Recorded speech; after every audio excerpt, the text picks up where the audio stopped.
Fear is the greatest thief of success. It has stopped more men and women from reaching their future than poverty, than lack of education, than any outside circumstance. And here's the strangest part. Fear exists only in the mind. If you can control your mind, you can control your future. And the moment you lose fear, your future opens wide before you. In this message, I will show you why fear is the enemy of success, and how your mind, when properly directed, can create any future you desire. You'll learn why fear is nothing more than misuse of imagination, why most people let it steal their opportunities, and how you can replace it with thoughts that create courage, direction, and prosperity. By the end of our time together, you'll understand that your mind is not just a tool, it is the builder of your destiny. And once you know how to guide it, no fear can hold you back again. Think for a moment about how fear has held you back. Fear of failure, fear of criticism, fear of what others might think. How many times have you stopped short, not because you couldn't, but because you were afraid? You see, this is the tragedy of fear. It robs us of opportunities we already had. It convinces us that doors are locked when in fact they are open. And while most people live chained by fear, the truth is fear is nothing but a thought. The same imagination that produces fear can produce faith. The same mind that creates a fearful future can create a brilliant one. And that is what makes this lesson different. I'm not going to tell you to ignore fear or fight it. I'm going to show you how to direct the very power that produces it, so that instead of creating fear, it creates your future. In the time we share today, I'm going to show you how your mind creates your future, and why fear has no rightful place in your destiny. We'll look at what fear really is and how it tricks you. We'll see how every thought is a seed, and how the seeds of fear produce failure, while the seeds of faith produce success. We'll examine the discipline of directing your thoughts, the importance of goals, the power of attitude, and the law of cause and effect as it applies to your future. Along the way, I'll share stories and examples that will make these truths unforgettable. And I'll challenge you to take a simple test, 30 days of deliberate thought, to prove beyond doubt that you can shape your life by mastering your mind. Stay with me, because once you see how this works, you'll never again look at fear or at your future the same way. Here's something most people completely miss, and yet it explains why so many never rise above the limits of their present lives. Fear is nothing more than imagination misused. It isn't real in the sense of touch or sight. You can't put fear on a table. You can't hold it in your hand. You can't point to it in the world around you. Fear exists only in the mind. It is a picture we create of the future, a picture of what might go wrong, of what might fail, of how others might laugh or criticize, and because we create that picture vividly, we begin to feel as though it were certain. But it never was. It was only imagination, and imagination, when misdirected, can paralyze us as surely as chains. Think of the child alone in a dark room. He sees shadows on the wall, shapes shifting with every flicker of light. His imagination begins to paint them into monsters, into figures hiding in the corners, into terrors that seem utterly real. His heart races, his breath shortens, he pulls the blanket over his head, convinced that danger surrounds him. But if you switch on the light, the monsters vanish. Nothing was ever there. The danger was never real. It was only the imagination misused, pictures drawn in the dark. And though we laugh at the child's fear, most adults are doing the very same thing every day. They are painting shadows on the walls of their future and then cowering before them, never realizing that nothing is there except what their own mind has created. Now let's set the stakes. If you do not understand this truth, you will spend your life a prisoner of your own imagination. You will hesitate to take opportunities because fear whispers that you might fail. You will silence your ideas because fear tells you others may laugh. You will shrink back from the very steps that could transform your life, all because you mistook an imagined shadow for a real danger. And when years have passed, you'll look back and realize that most of what you feared never happened, and the price of that fear was the future you could have had. That is the tragedy of misused imagination. So what is the solution? To remember that fear is only a thought, and thoughts can be changed.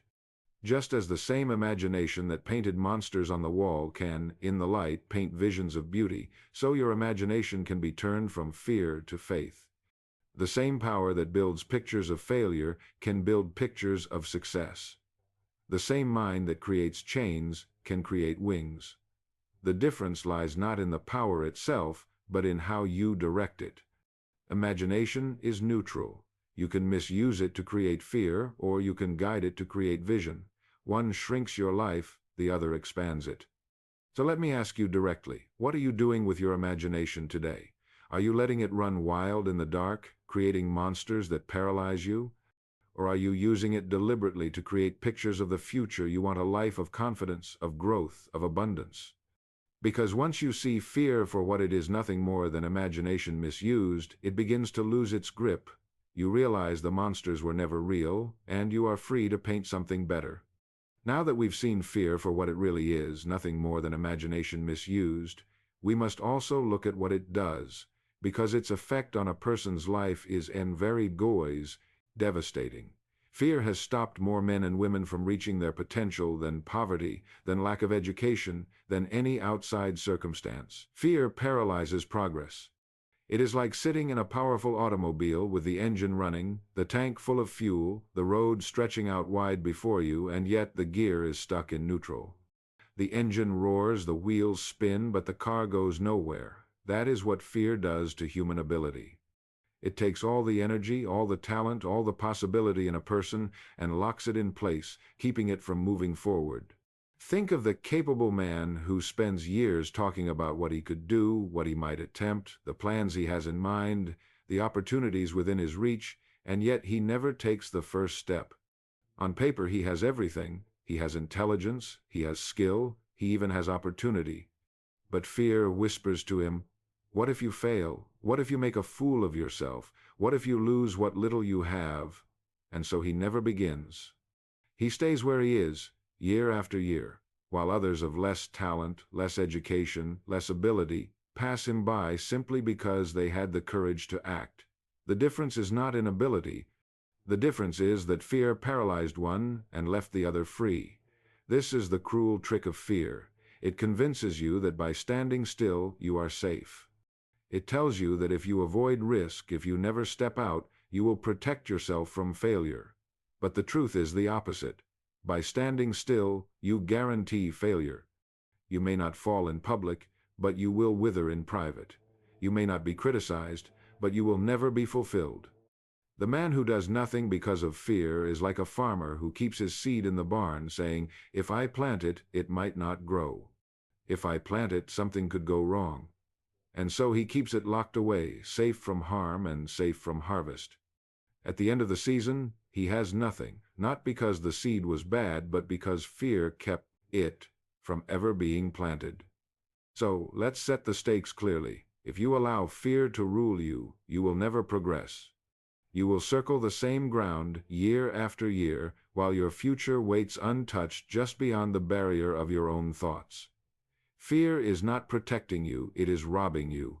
It is stealing your opportunity, your growth, your very destiny, and every time you listen to it, every time you obey it, you strengthen its hold. But every time you act in spite of it, every time you move forward when fear says stop, you weaken it. Courage grows stronger with use. Fear withers when ignored. So here is the practical step. Begin to recognize fear not as a stop sign, but as a signal. When you feel fear, it does not mean turn back. It means you are standing at the edge of growth. Fear is simply your imagination projecting a false picture of danger. When you see it for what it is, you can act anyway. And once you act, you discover that the danger was never there, that the wall you thought was solid was only a shadow. Each time you do this, your confidence grows, and fear loses another piece of its power. So let me ask you, where has fear kept you in neutral? What opportunities have you allowed to pass because you hesitated at the edge? If you will act despite the fear, if you will take even one step forward, you will find that fear has no real strength at all. It only has the power you give it. And once you refuse to give it power, once you see it as nothing more than imagination misused, you will be free to progress. And progress, once begun, has a momentum of its own. Here's something most people never stop to think about, and yet it quietly explains everything about the life they are living today. Every thought is a seed, and every seed grows into something in your future. This is why fear is so destructive, because fear is nothing more than planting seeds of failure, seeds of limitation, seeds of retreat. The mind is soil, and it does not care what you plant. It will return to you in full measure, whatever you sow, weeds or wheat, failure or success, fear or faith. The law of the mind is the same as the law of the field. You reap what you sow. No more, no less, no exceptions. Marcus Aurelius wrote nearly 2,000 years ago, "A man's life is what his thoughts make of it." Emerson said, "A man is what he thinks about all day long." These were not idle phrases. They were men observing the law at work in their own lives. Whatever occupies the mind eventually shows itself in circumstance.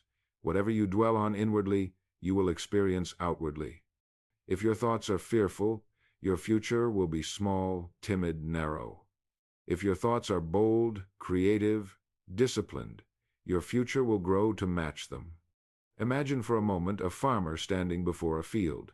In his hand he holds two baskets of seed, one filled with corn, the other filled with thistles.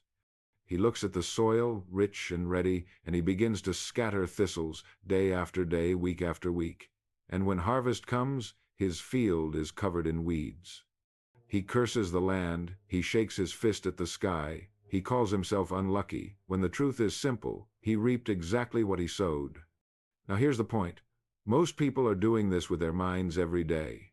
They sow thoughts of worry, of envy, of complaint, of fear. And then, when life returns to them frustration, scarcity, and disappointment, they call it fate. But it was never fate. It was simply the harvest of the seeds they planted. Now, let's set the stakes clearly. If you fail to recognize that your thoughts are seeds, you will continue sowing carelessly, and your future will be full of weeds. You will wonder why you struggle, why opportunities seem to pass you by, why you remain stuck. But once you grasp this truth, once you take responsibility for the seeds you plant, everything changes. You realize that you can choose what you sow, and by choosing, you can shape what you reap. Fear no longer controls you, because you see it as just another seed, and one you can refuse to plant. So here is the discipline. Begin to watch your thoughts as a farmer watches his field. Ask yourself each day, what am I planting right now? When you catch yourself sowing fear, stop and replace it with faith. When you catch yourself sowing complaint, replace it with gratitude. When you catch yourself sowing doubt, replace it with determination. Guard the soil of your mind as carefully as a farmer guards his harvest, because your future depends on it. So, let me ask you, what thoughts are you sowing most often? If your life right now were the harvest of the seeds you planted last year, would you be satisfied? If not, then it is time to plant differently. For the law is certain. Your mind is soil, your thoughts are seeds, and your future will be nothing more and nothing less than the harvest of what you plant today. Now here's something that surprises most people when they first hear it. Though once you think about it, it becomes plain. Fear and faith are the same power. They are both imagination projected into the future. They are both pictures painted on the canvas of the mind. The difference is not in the power itself, but in the direction in which it is pointed. Fear imagines what can go wrong. Faith imagines what can go right. Fear creates doubt and paralysis. Faith creates courage and movement. But in both cases, the mechanism is identical. The mind builds a picture, and the life moves toward it. Think of two men standing before the same opportunity. The first lets fear take hold. He says to himself, I could fail. Others might laugh. I might lose what I already have. And so, though the opportunity stands open before him, he does not step through. He turns away, convincing himself he is being cautious, when in truth, he is only a prisoner of his own imagination. The second man faces the same opportunity but chooses faith. He says, if I act, this could grow. If I persist, I will learn. Even if I stumble, I will become stronger. And so he moves forward. He may not succeed instantly, but in time he reaps a harvest of growth, of experience, of progress. Two men, same situation, same power at work in their minds. One directed it toward fear, the other toward faith. and their futures became entirely different. Now let's set the stakes clearly. If you don't understand that fear and faith are the same power, you will imagine that fear has a life of its own, that it is stronger than you, that it is some outside force pressing down upon you. But the truth is simpler and far more empowering. Fear is only your imagination misdirected. The moment you realize this, you can redirect it. You can use the very same power that once chained you to build a future that frees you. Faith is not a new power you must acquire. It is simply the proper use of the power you already have. Here's the discipline. When fear rises, do not fight it as though it were some separate enemy. Recognize it as imagination. Say to yourself, "This is simply a picture I am painting in the wrong direction. Let me paint another." Replace the fearful picture with one of courage, of success, of growth. Use the same vividness, the same energy, the same imagination you once gave to fear, but now give it to faith. At first it may feel forced. At first the old habit of fear may return. But each time you redirect, each time you replace, you weaken fear's hold and strengthen faith's. Over time, faith becomes your default and fear withers. So let me ask you, how have you been using your imagination? Has it been painting pictures of failure, of ridicule, of loss? Or have you been using it to paint pictures of progress, of achievement, of courage? The choice has always been yours, though you may not have known it. And now that you do, you can never again say that fear rules you. You know the truth. Fear and faith are the same power, and whichever you feed, whichever you choose, whichever you practice, will create your future. Now that we've seen how fear and faith are simply the same power pointed in different directions, we must ask ourselves, what is it that fixes the direction of the mind? What gives imagination something solid to build on, instead of letting it wander into fear? The answer is goals. A clear, definite goal leaves no room for fear. It channels the mind, it directs imagination, it gives faith a target to grow toward. Without goals, the mind drifts. It jumps from one worry to another, one fear to the next, like a ship without a captain tossed by the waves. But once a goal is chosen, once a destination is fixed, the same mind that once scattered itself in fear now focuses itself in faith. Think of the difference between a ship with a charted course and one drifting without direction. The first may face storms, delays, breakdowns, but because it knows where it is going, it keeps moving forward. Every mile, every adjustment, every hour brings it closer to its port. The second may drift under the same sun and stars, but because it has no destination, every mile is wasted. It may circle endlessly, it may even sink, but it will never arrive because it never set out to arrive anywhere. And that is how most people live. Their days are busy, their minds are full, their energy is spent, but they have no definite destination. And so their imagination, left without a goal, creates pictures of fear, of loss, of failure. Now let's set the stakes clearly. If you do not have a goal, fear will fill the void. It always does. A mind without a purpose will imagine the worst, but the moment you set a definite, worthy goal, fear begins to lose its hold. Instead of asking, "What if I fail?" you begin to ask, "How can I succeed?" Instead of imagining loss, you begin imagining progress. The same power is at work, but now it is harnessed.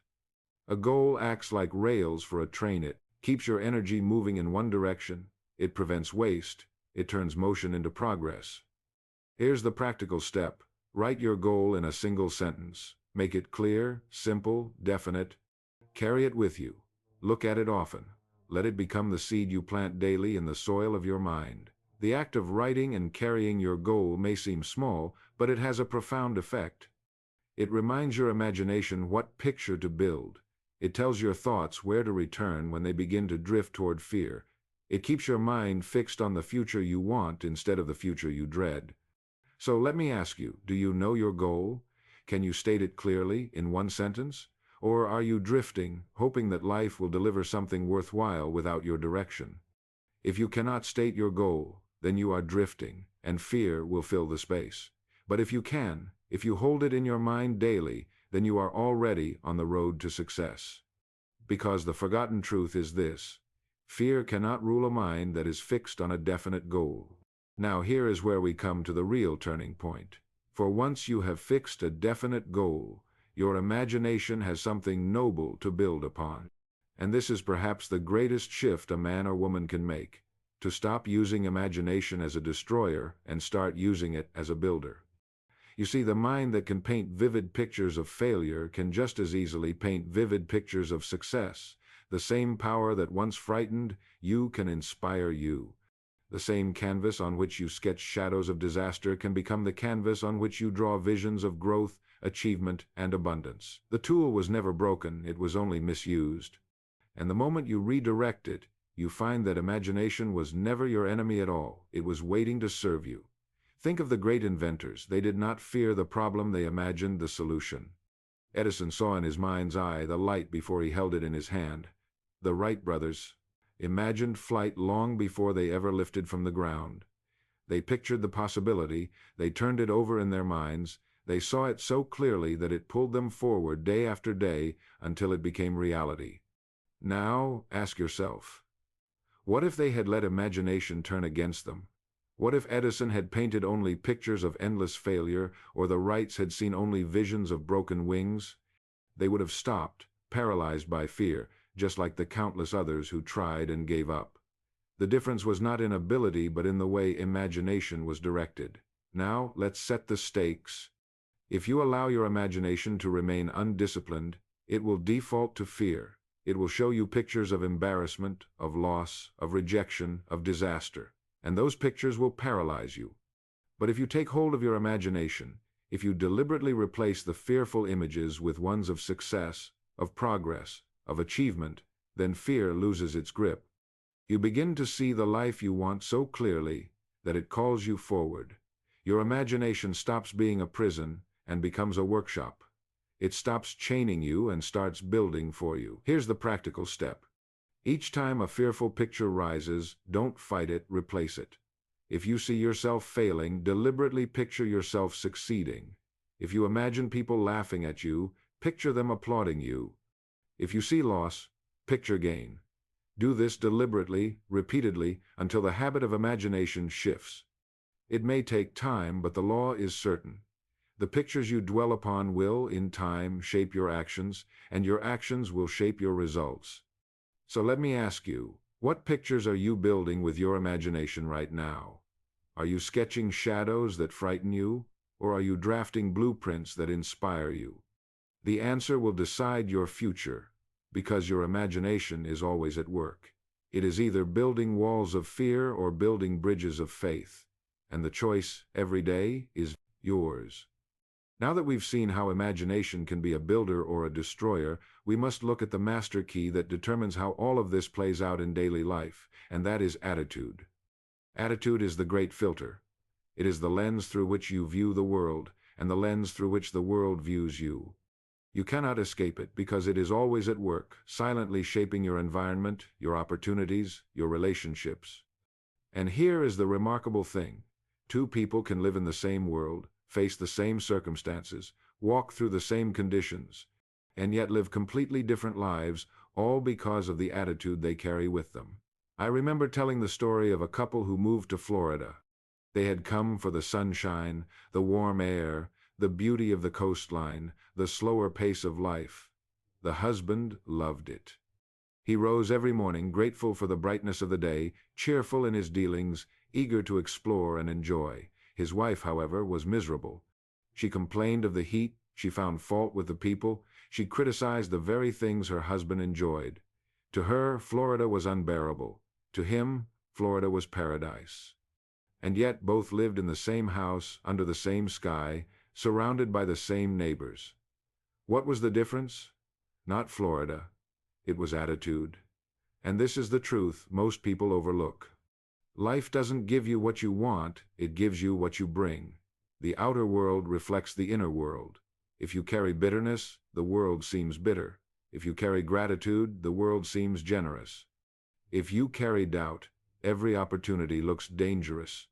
If you carry confidence, every challenge looks conquerable. Life is a mirror, and attitude is the face it reflects. Now let's set the stakes clearly. If your attitude is negative, fearful, resentful, then no matter what you try to build with your imagination, it will be poisoned. You will repel opportunities, sour relationships, and shrink your own growth.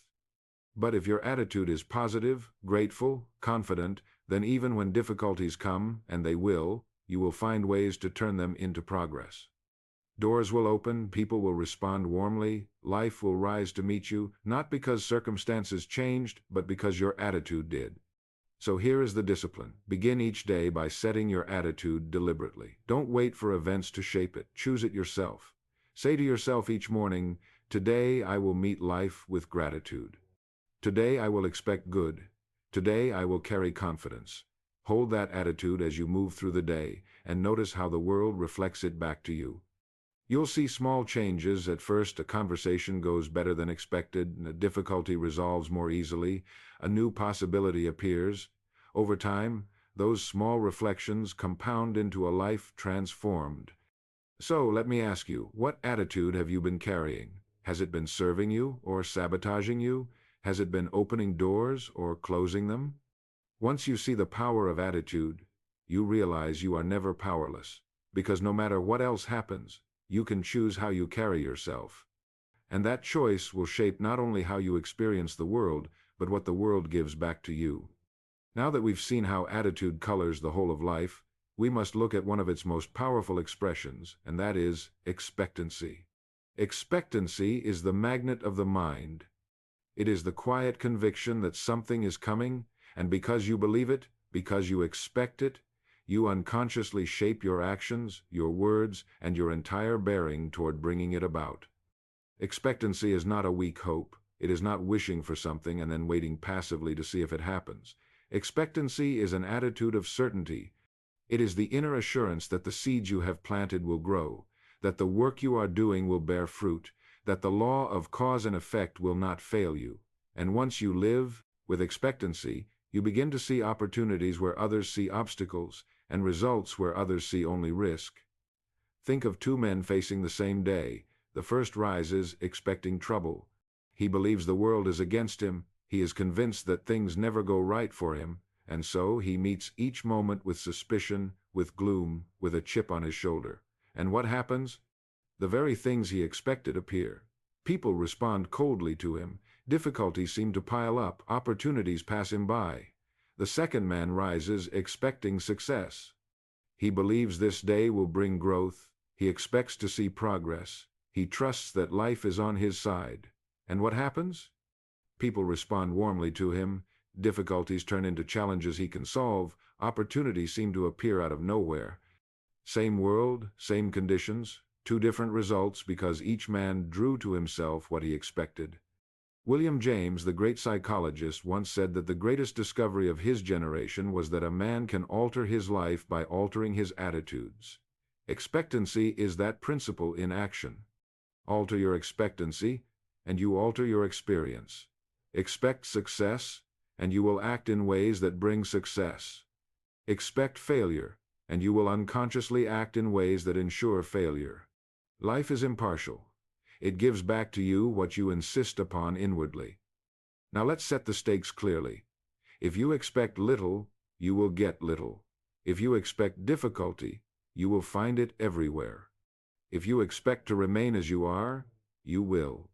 But if you expect growth, if you expect opportunity, if you expect progress, then your whole mind aligns with that expectation, and life cannot help but mirror it back.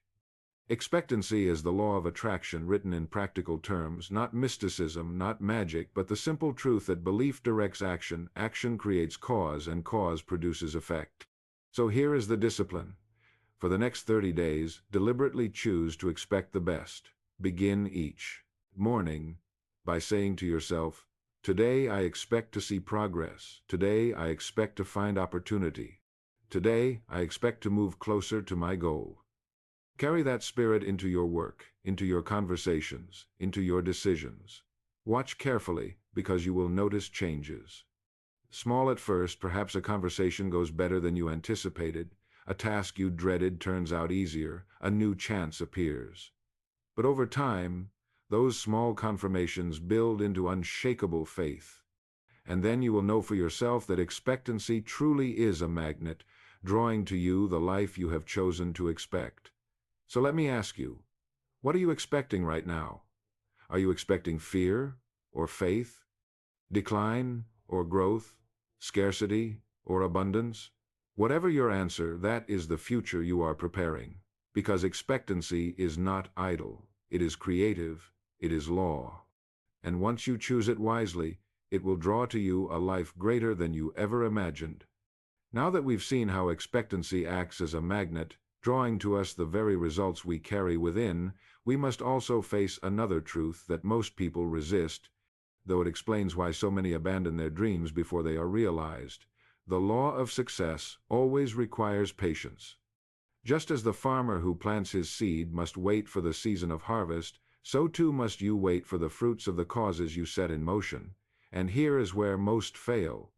They plant a few seeds of thought, a few seeds of action, and when nothing breaks the surface in a week or a month, they grow discouraged. They dig up the soil, wondering if the seed is still there. They stop watering, stop tending, and soon abandon the field altogether. And so the harvest never comes, not because the law failed, but because they failed the test of patience. Think again of the farmer. He knows the law of growth. He knows that the seed requires time beneath the soil, hidden from view, doing its unseen work. He does not expect a stalk of corn the morning after planting. He does not stare at the ground demanding instant results.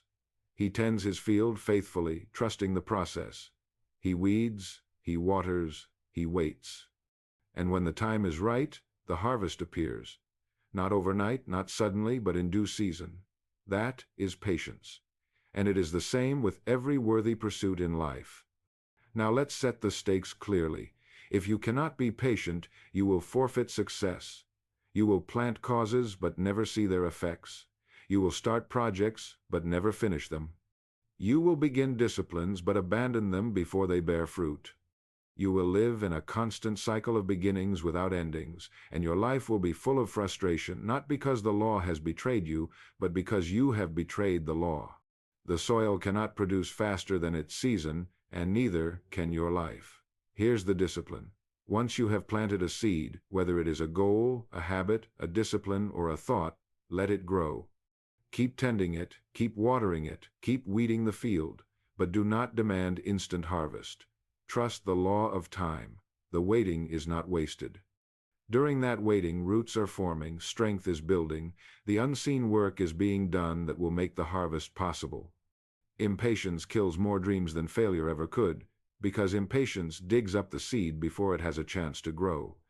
So let me ask you, where in your life have you planted seeds and then abandoned them because you grew tired of waiting?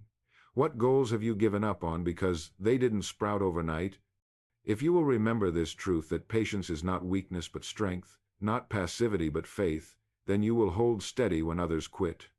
And when the season comes, you will reap what they never did, not because you were luckier or more talented, but because you waited, for the law always rewards those who give it time. Now that we have seen the necessity of patience, the wisdom of letting the harvest grow in its season, we must look at the daily practices that make such patience possible. Because waiting without action breeds frustration, but waiting with action builds courage. And here is the great truth. Courage is not born in sudden bursts of emotion. It is forged in the quiet repetition of daily habits. The man who disciplines himself to study, to reflect, to practice, to move steadily toward his goal each day, even when the results are not yet visible, discovers that fear loses its grip. Courage grows, not by removing fear, but by training the mind and body to act in spite of it. Consider the man who decides to give 1 hour a day to the study of a single subject. At first it seems like nothing, just a few pages read, a few notes taken, a few thoughts considered. A week passes, then a month, and he may not notice much change. But after a year, he has read a dozen books. After 5 years, he has read 60. After 10, 120. And in that time he has become an authority, a master in his field. What gave him such strength? Not sudden flashes of genius, not dramatic strokes of fortune, but the compounding power of a daily habit. Each day's small investment built courage, built confidence, until the man himself was transformed. Now contrast him with another man who spends that same hour in idleness, in distraction, in meaningless habit. 10 years pass, and he is no further than he was before. He has gained nothing, built nothing, become nothing more than he was. And though he may blame circumstance or luck, the truth is plain.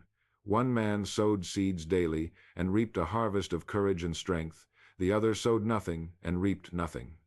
Now let's set the stakes clearly. If you do not build habits of courage into your daily life, fear will reclaim the ground you thought you had gained. A single act of bravery may carry you through one challenge, but only daily disciplines can carry you through a lifetime. Without them, your victories will be temporary, and fear will return. But with them, courage becomes a way of life. Each day's practice is another brick in the wall, another root in the soil, another step forward that cannot be undone. Here's the discipline. Choose one habit today that builds courage. It may be reading an hour. It may be writing your goals and reviewing them. It may be practicing gratitude each morning, or deliberately imagining success instead of failure. Whatever it is, do it daily. Do it without fail until it becomes part of you. Because habits, once formed, free you from effort. They turn discipline into second nature, and once courage becomes a habit, fear cannot rule you. So let me ask you, what habit are you building right now? Is it making you stronger or weaker? Is it feeding courage or feeding fear? 10 years from now, the answer will be plain, because the harvest will be visible, but the time to decide is now.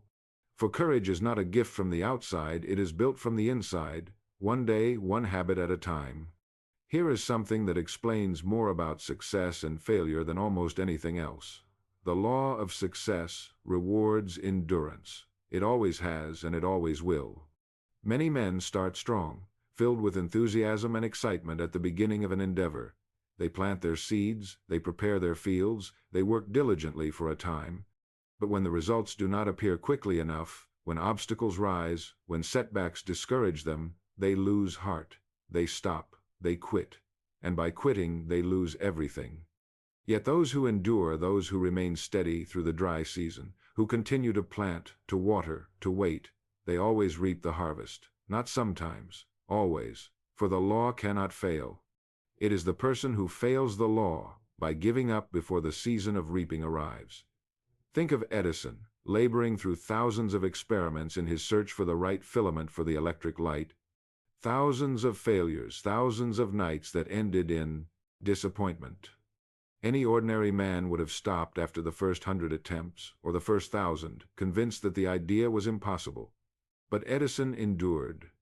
He understood that each failed trial was not the end, but one step closer to the answer. He once said, "I have not failed. I've simply found 10,000 ways that won't work."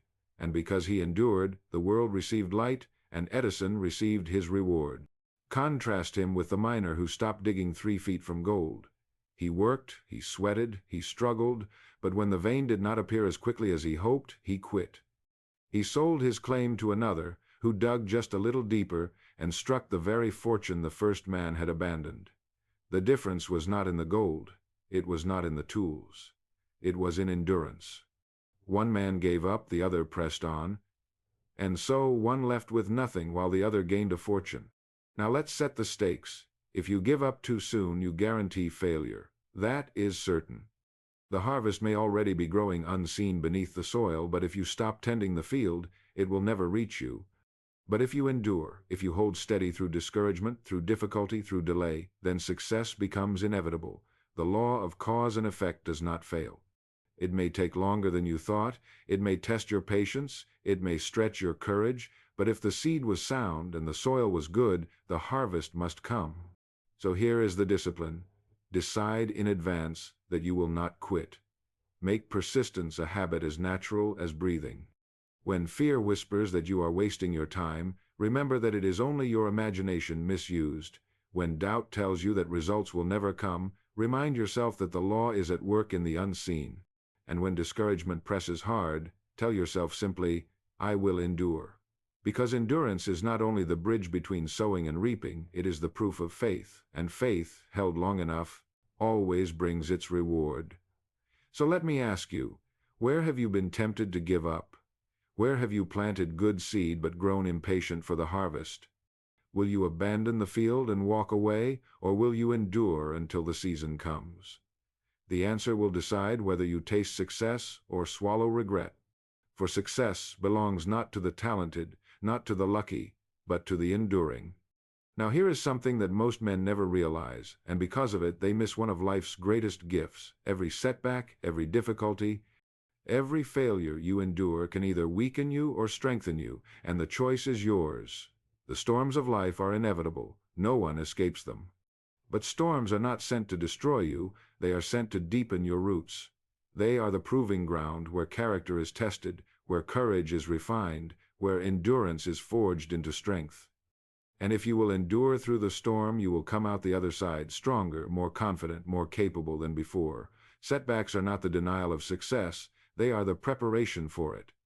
Think of the oak tree standing in the wind. If it were never pressed, never bent, never shaken, its roots would remain shallow. A light gust could topple it.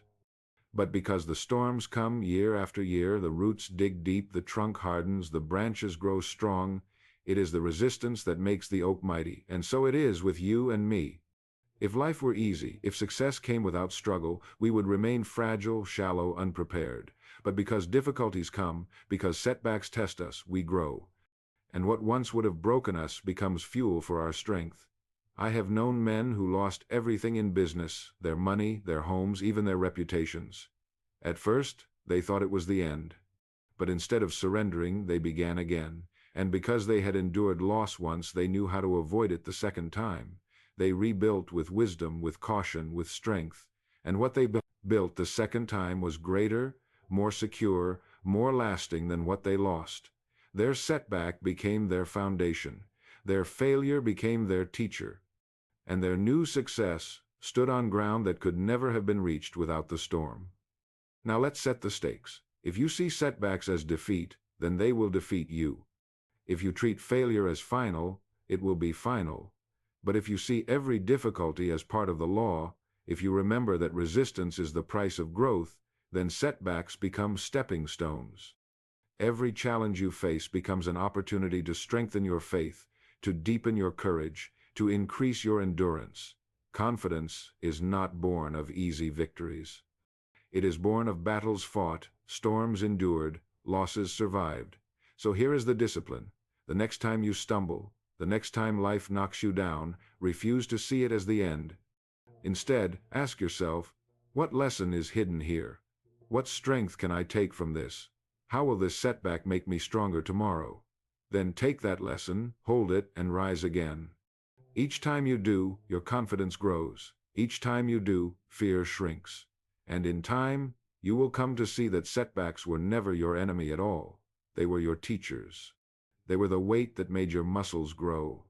They were the storms that made your roots unshakable. So let me ask you, what storm are you facing now? Are you letting it break you, or are you letting it build you? The choice is always yours. And once you choose to turn setbacks into confidence, you will never again fear difficulty. For you will know that even in the storm, the law is at work shaping you, strengthening you, preparing you for the greater harvest ahead. One clear picture, because it is the picture that will determine the rest of your life. The truth is simple, yet most never grasp it. Fear has no reality outside your mind. It is nothing more than imagination misused. It paints pictures of failure, of ridicule, of loss, and because those pictures feel so vivid, men and women bow before them as though they were certain. But they never were. They were only thoughts. And the great law of life is that thoughts are seeds. Whatever you plant in the soil of your mind will grow, and what grows will shape your future. Plant fear, and you will reap a fearful life. Plant faith, and you will reap a life of courage, of growth, of abundance. The choice has always been yours. We saw how fear paralyzes progress, locking a man in neutral, though the engine of his life is roaring with potential. We saw how the same imagination that paints shadows of failure can, when redirected, build visions of success. We saw that goals give direction, that imagination becomes a builder when fixed on a worthy aim, and that attitude is the master key that determines how the world responds. We saw that expectancy is a magnet, drawing to you what you truly believe is coming, not by magic but by the law of cause and effect. We saw that time is part of the law, that patience is the price of the harvest, and that daily habits forge courage in the waiting. We saw that endurance is always rewarded, and that setbacks, if endured, turn into strength, into confidence, into wisdom. And finally, we saw that service, giving more than is required, multiplies the law in your favor. These are not theories, they are certainties, they are laws. They have never failed anyone who applied them, and they will not fail you. So, let me leave you with this affirmation. Have no fear, for your mind creates your future. Fear is not your master. It is only a picture you once painted in the wrong direction. You are free to paint another. Each thought you hold, each habit you practice, each goal you fix, each attitude you carry is a seed planted in the soil of tomorrow, and the law of the harvest will never fail you. You will reap what you sow. If you sow fear, you will reap fear. But if you sow courage, if you sow faith, if you sow discipline, if you sow vision, then you will reap a future greater than you now. Imagine. Here is my challenge to you. For the next 30 days, refuse to plant fear. When it rises, replace it with faith. When your imagination paints a picture of failure, deliberately paint a picture of success. When you are tempted to doubt, replace it with determination. Write down one goal, carry it with you, and expect daily that you are moving toward it. Do this faithfully for 30 days, and you will have proven to yourself that your mind shapes your future, and that fear has no power over a disciplined imagination. And let me open a door for you. In our next lesson, we will look at the law of compounding, how small, steady actions build into unstoppable achievement. Just as a seed grows slowly but surely into a harvest, so your small daily disciplines multiply into fortunes of character, of wisdom, of success. Once you see that principle clearly, you will never again underestimate the power of a single day, a single thought, a single step. But for now, remember this one truth: have no fear, for your mind creates your future. Guard it, guide it, plant wisely, and you will reap abundantly. That is the law. It has never failed, and it never will.